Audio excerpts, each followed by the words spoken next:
বিশ্ব রাজনীতিতে নতুন করে উত্তেজনা তৈরি হয়েছে। মধ্যপ্রাচ্যে যদি সংঘাত বাড়ে এবং ইরান ও যুক্তরাষ্ট্র সরাসরি যুদ্ধে জড়িয়ে পড়ে, তাহলে সবচেয়ে বড় ধাক্কা আসতে পারে বিশ্ব তেলের বাজারে। বিশেষজ্ঞরা বলছেন, এই যুদ্ধ শুরু হলে তেলের সরবরাহে বড় ধরনের সংকট দেখা দিতে পারে। কারণ মধ্যপ্রাচ্যের সবচেয়ে গুরুত্বপূর্ণ সমুদ্রপথ হল হরমুজ প্রণালী। বিশ্বের প্রায় 20% তেল এই পথ দিয়ে পরিবহন হয়। যদি যুদ্ধের কারণে এই পথ বন্ধ হয়ে যায় বা ঝুঁকিপূর্ণ হয়ে পড়ে, তাহলে বিশ্ববাজারে তেলের দাম হঠাৎ করে বেড়ে যেতে পারে। এতে সবচেয়ে বেশি সমস্যায় পড়বে তেল আমদানিকারক দেশগুলো, যার মধ্যে একটি আমদানিকারকরাই হল বাংলাদেশ। এখন প্রশ্ন হচ্ছে, বাংলাদেশে কি কি সমস্যা হতে পারে? প্রথমত, জ্বালানি তেলের দাম বেড়ে যেতে পারে। বাংলাদেশের বেশিরভাগ তেল বিদেশ থেকে আমদানি করা হয়।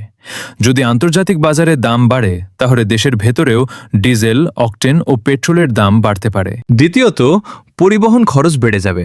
বাস, ট্রাক, লঞ্চ সব ধরনের পরিবহন তেলের উপর নির্ভরশীল।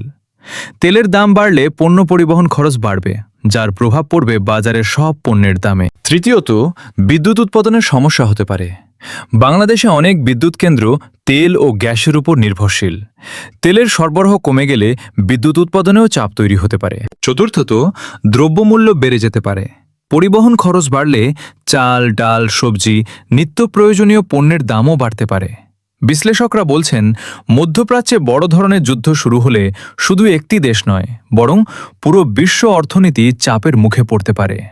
তবে এখনও অনেক দেশ কূটনৈতিক সমাধানের চেষ্টা করছে, যাতে সংঘাত বড় আকার না নেয়। এখন দেখার বিষয়, বিশ্ব রাজনীতির এই উত্তেজনা যুদ্ধ পর্যন্ত গড়ায় নাকি শান্তিপূর্ণ সমাধান আসে।